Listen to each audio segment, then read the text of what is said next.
ნინო ბერიშვილი ვარ, ბიოლოგიის მასწავლებელი, ბიოლოგიის ექსპერტი და სანამ უშუალოდ კონკრეტულ საკითხზე დავიწყებდე საუბარს, პატარა შესავალს გავაკეთებ. ჩემი შეხება კომპლექსურ დავალებებთან დაიწყო ჯერ კიდევ მაშინ, როდესაც მხოლოდ დაწყებით საფეხურზე ინერგებოდა ახალი ეროვნული სასწავლო გეგმა და ერთ-ერთ ტრენინგზე ეს იყო პროფესიული სასწავლებლის მასწავლებლებისთვის განკუთვნილი ტრენინგი.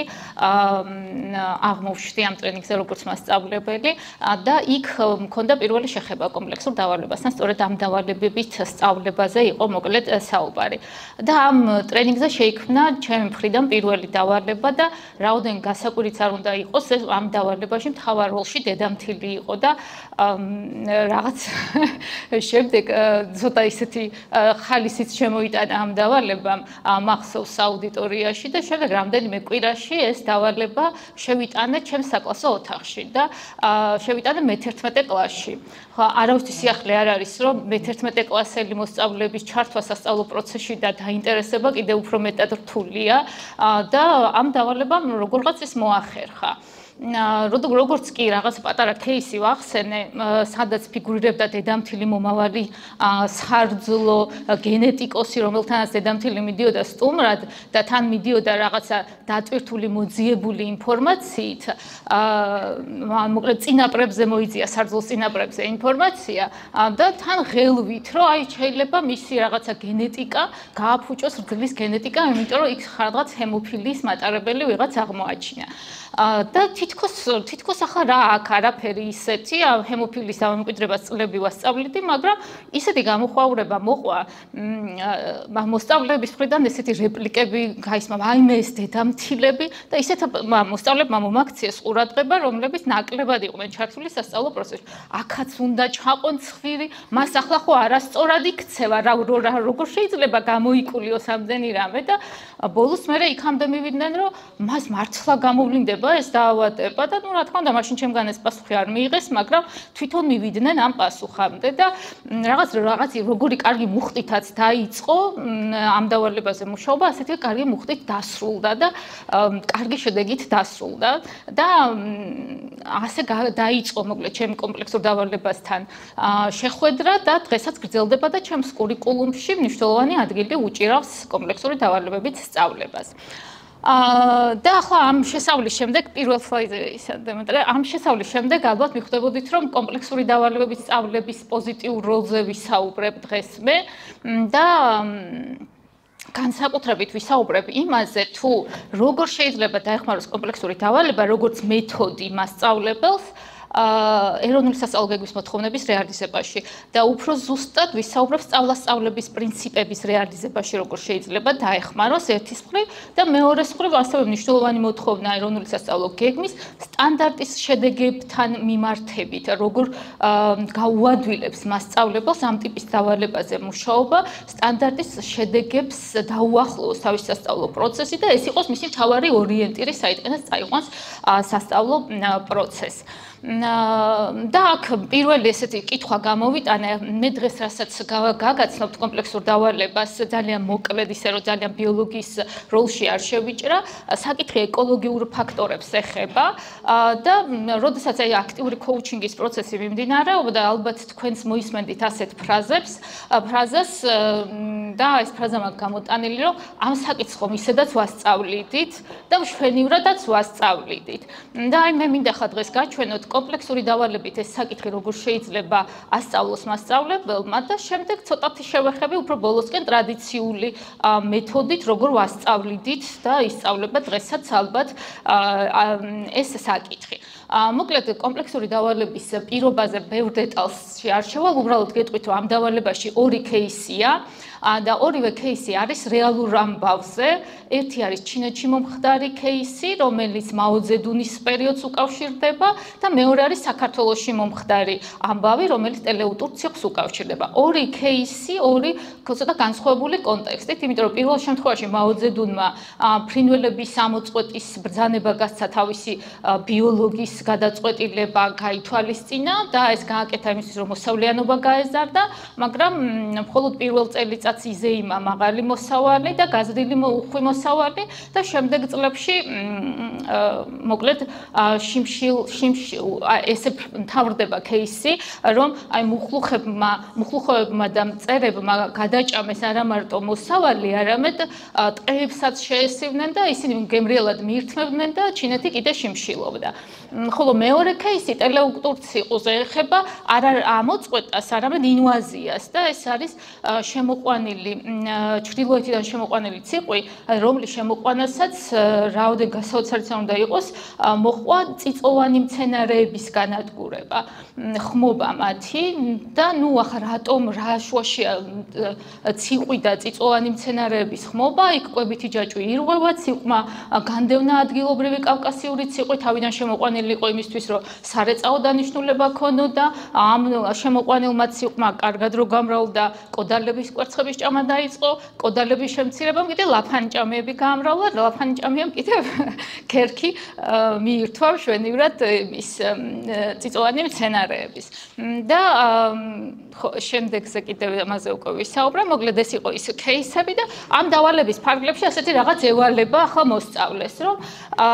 აი ამ საქართველოში არსებული მაგალითის მიხედვით უნდა აუხსნას ჩინეთის მოსახლეობას, საჯარო სიტყვით უნდა წარდგეს მოსახლეობის წინაშე და უნდა აუხსნას ჩინეთის მოსახლეობას, აი როგორ გადაჭრას ეს პრობლემა, ან პრობლემის გადაჭრის თავისეული გზა უნდა შესთავაზოს და უნდა აუხსნას აი ბიომრავალფეროვნების რღვევამ, მისმა განადგურებამ, როგორ შეიძლება ეკოსისტემის დაზიანება და ეკოსისტემის მდგრადობის ცვლილება გამოიწვიოს. მოკლედ ამ დავალებას შემდეგ შეფასების კრიტერიუმების მოყვება, ახლა კრიტერიუმებზე ამ წუთას დეტალურად არ შევჩერდები, აქ გააჩერე გიორგი ისანი დემეტრე, არ შევჩერდები, უბრალოდ ახლა ვიტყვი იმას, თუ როგორ დაეხმარება მასწავლებელს ეს დავალება სწორედ აი ამ პრინციპების გააზრებაში, რაც ახლა სლაიდზე არის გამოტანილი, ეს არის სწავლასწავლების პრინციპები, სიღრმისეული სწავლა, პოზიტიური სასწავლო გარემო და ინკლუზიური განათლება. ნუ პირველ მეორეს უფრო დეტალურად შევეხები და სიღრმისეული სწავლა, იცით, რასაც გულისხმობს, ახლა აქ დიდ დროს ამაზე არ დავხარჯავ, ეს არის სწორედ ის კონსტრუქტივიზმის 5 პრინციპი, რასაც სლაიდებზე ხედავთ და აი ცალ-ცალკეც რომ შევხედოთ ყველაზე ძალიან დეტალურადაც რომ გავარჩიოთ, ყველა პრინციპის გააქტიურებას ახერხებს ეს კომპლექსური დავალება აბსოლუტურად ყველას. მოსწავლის შინაგანი ძალების გააქტიურებას, ახლა როცა ასეთ кейს მოისმენს, რომელიც მის რეალურ ცხოვრებასთან ახლოს არის, რომელიც ნამდვილი ამბავია და რაღაც საკითხს გაყენებულად კი არ სწავლობს, არამედ ამ ამბის ამ ამბავში დასმული პრობლემის გადაჭრა უწევს და ის აქტიურად იქნება აუცილებლად ჩართული სასწავლო პროცესში. რა თქმა უნდა, მისი мотиваციაც იზრდება და ჩართულობაც იზრდება. ეტაპობრივად კონსტრუირებას ცოდნისას მოითხოვს თავისთავად კომპლექსური დავალება და პირობაც ისე არის აგებული, რომ წინა ცოდნასაც ითვალისწინებს და შემდეგ მასზე დაშენება ხდება და როდესაც მასწავლებელი კრიტერიუმებზე იწყებს მუშაობას, რა თქმა უნდა, იქ შემდეგ ცოდნათა ურთიერთდაკავშირება და ორგანიზება სჭირდება. ამ ცოდნის და იგივე პროდუქტი რომ შექმნას, მან აუცილებლად ცოდნების ერთმანეთთან უნდა დააკავშიროს და ამ კრიტერიუმების ფარგლებში მიღებული ცოდნის გამთლიანებაც დასჭირდება. სწავლის სტრატეგიების დაუფლებას, რა თქმა უნდა, როდესაც პრეზენტაციას აკეთებთ, ყოველთვის აქცენტს უკეთებთ იმაზე, თუ როგორ მივიდა ამ დასკვნამდე, რა აქცენტები გააკეთა, როგორ იყო მისთვის სწავლის პროცესი, სამივე ტიპის ცოდნას გააქტიურებს და აქ განსაკუთრებით აქცენტი მინდა გავაკეთო პირობისეულ ცოდნაზე, იმიტომ რომ ის ძალიან კარგად დაინახავს ამ დავალების ფარგლებში, ეს მიღებული ცოდნა სად შეიძლება გამოიყენოს ცხოვრებაში და მისი გამოყენების ადგილის პოვნა ნამდვილად არ გაუჭირდება. და მეორე მომენტი ეს არის ფუნქციურ კომპონენტური უნარების განვითარებას და გამოვლენას უნდა შეუწყოთ ჩვენ ხელი და აქაც ყველას ააქტიურებს აბსოლუტურად. რომ შევხედოთ კრიტიკულ აზროვნებას, იქ ორი кейსის შედარება უწევს და თავისთავად უწევს ფაქტების გენერირებას, უწევს შედარებების გაკეთება, დასკვნის გამოტანა უწევს, შემოქმედებითობას თვითონ პროდუქტს ქმნის და თან პრობლემის გადაჭრის თავისეულ გზას გვთავაზობს, ამას მოითხოვს სწორედ ეს პროდუქტი, თანამშრომლობა, იმიტომ რომ აქტივობები აქ ისე უნდა დაიგეგმოს, ახლა მე უბრალოდ ამდენზე არ ვჩერდები, რომ გუნდური მუშაობა უწევს და თვითონ პროდუქტის შექმნაშიც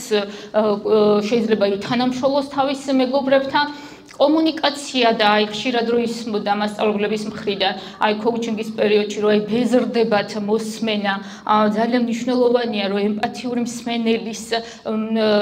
როლშიც ვამყოფოთ ჩვენი მოსწავლეები და ამ კუთხითაც ვამუშაოთ და ამასაც შეძლებს ეს დავალება ხასიათი და ნებელობა თავისთავად ის ფიქრდება მას უწევს დაფიქრება იმაზე თუ როგორი იყო მისი სასწავლო პროცესი და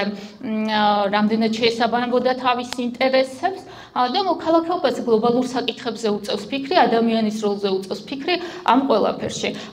ნუ ახლა ვერ ვიტყვი რომ ყველა დავალება რომელიც ჩვენი კოუჩების მხრიდან შექმნილი იყო და გვაქვს მატრიცებში მოთავსებული, ყველა ასე იდეალურად ყველაფერს ააქტიურებს, მაგრამ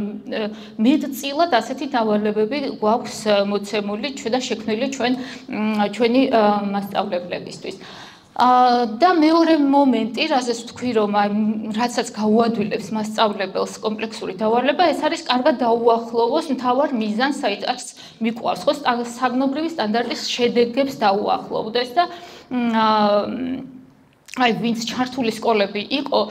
სრული პასუხისმგებლობით შემიძლია ვთქვა, რომ ამ სკოლების მასწავლებლებმა გაიცნეს ეროვნული სასწავლო გეგმა და საგნობრივი სტანდარტი წაიკითხეს და ნახეს საგნობრივი სტანდარტი და ეს კავშირები ამ სლაიდზეც კარგად ჩანს, ან მოცემული არის ამ სლაიდზე თვითონ სტანდარტის შედეგები, რაც საფეხურეობრივია და რაც ძირითადი განსხვავებაა წინათაობის ეროვნულ სასწავლო გეგმასა და ამ თაობის ეროვნულ სასწავლო გეგმას შორის და ის სამიზნე ცნებები, ანუ ძირითადი ცნებები, რომელიც ამ შედეგებიდან ამოდის და შემდეგ სლაიდზე ჩანს აი კავშირი ხო, კავშირი აი ამ შეფასების კრიტერიუმებსა და სამიზნე ცნებებს შორის. ანუ კრიტერიუმები, რა თქმა უნდა, ისე არის ფორმულირებული, რომ თუ ამ დავალებაზე მუშაობს, ძალაუნებურად მას უკვე მიჰყავს აი სტანდარტის შედეგების გააზრებამდე მოსწავლე და ეს დავალება 4-ვე სამიზნე ცნების გააზრებისკენ არის მიმართული. მოკლედ ეს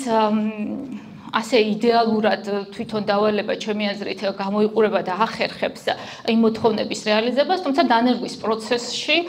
და თვითონ კოუჩინგის პროცესშიც, რა თქმა უნდა, იყო პრობლემები, იყო გამოწვევები. თვითონ დღეს რაც წარმოგვიდგინა ეს კვლევის ჯგუფმა რაც წარმოგვიდგინა ძალიან ბევრი მენიშნა და ჩემთვის ცნობილი და იყო რაზეც დავფიქრებულ ვართ გუნდი და გვიმსჯელია რაზეც და აქ მაგ გამოტანილი ზოგიერთ ისეთი ფრაზა რაც გვესმოდა ჩვენ მასწავლებლების მხრიდან, აი პირველი იგივე რომ რასაც ადრე ვასწავლედით და ახლა მაშინაც მშვენივრად სწავლობდნენ, აი ახლა რო შევხედოთ იმ ძველი ტრადიციული მეთოდით როგორ ისწავლიდნენ ამ საკითხს, ალბათ დავგეგმავდით და ვგეგმავდით თემატურ კალენდარულ გეგმებში, იცით ყველამ როგორც ვაკეთებდით ამას. შემდეგ რიცხვებიც კი იყო და დღეები მითითებული და შემდეგ ხშირად თაროზე იდო და არ იყო ქმედითი. შემდეგ გაკვეთილის გეგმასაც დავწერდით და იმ თემატურ კალენდარულ გეგმაში საკითხი ეკოლოგიური ფაქტორები კი არა, უფრო წვრილად პარაგრაფებად ჩამოთვლილი პარაგრაფები აღმოჩნდება, იყო ძირითადად ასე იყო შევსებული. გაკვეთილის გეგმები იწერებოდა,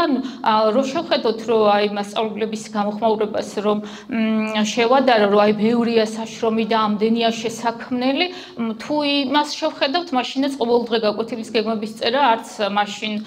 იყო ნაკლებად შრომატევადი და რამდენად შედეგიანი იყო, თუმცა ვიტყვი, რომ იმ სასწავლო გეგმამაც თავისი საქმე გააკეთა და ბევრი რაღაცა ბევრ საკითხში აამუშავა მასწავლებლები.